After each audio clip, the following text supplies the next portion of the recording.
So can you tell us a little bit about your company so that the folks here who may not be familiar with your company can understand what you're doing in banking Sure. space? We are absolutely the newest company in the room. We opened our doors for business on September 1st of last year.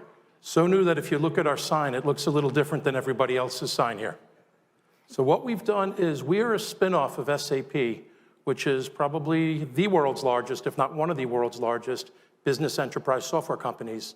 We're celebrating at SAP our 50th year this year. So we're SAP Fioneer. SAP spun us off on September 1st. They retained a 20% ownership in us and took about 500 million euros of seed money from private equity. So we're really excited to be here. Our main charge is to take SAP solutions and help banks and insurers transition to the cloud. Great. So can you tell us about your target demographic for a bank and how you fit into the community banking space? Sure. Well, the cloud is a great equalizer. If you think about SAP solutions, they were always for the biggest of the big. All the top global financial institutions rely on one SAP product or another. SAP is the dominant financial platform for doing general ledger.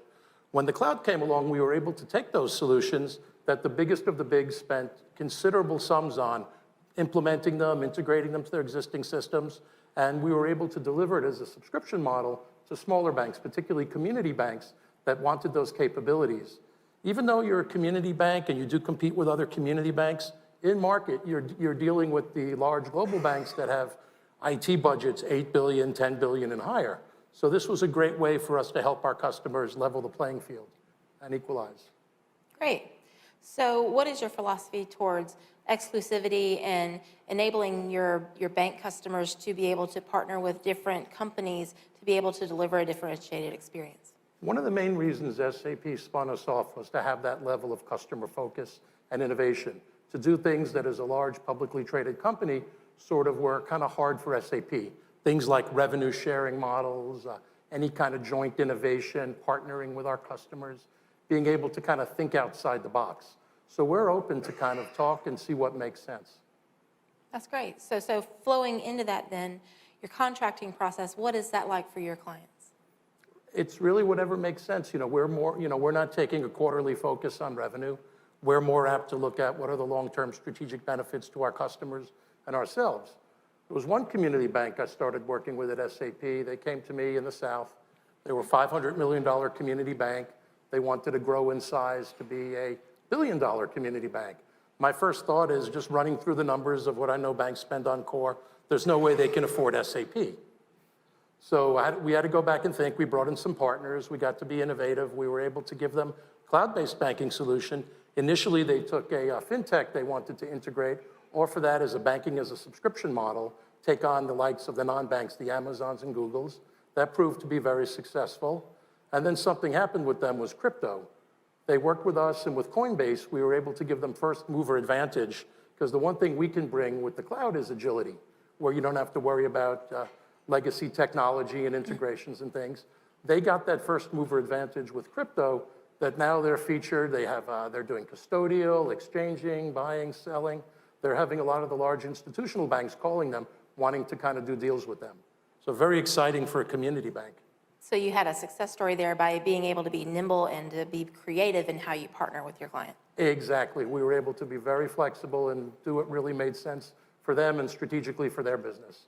I believe there's something like they grew the bank by about 60% in a few years. Wow. So that's a great. pretty good success story.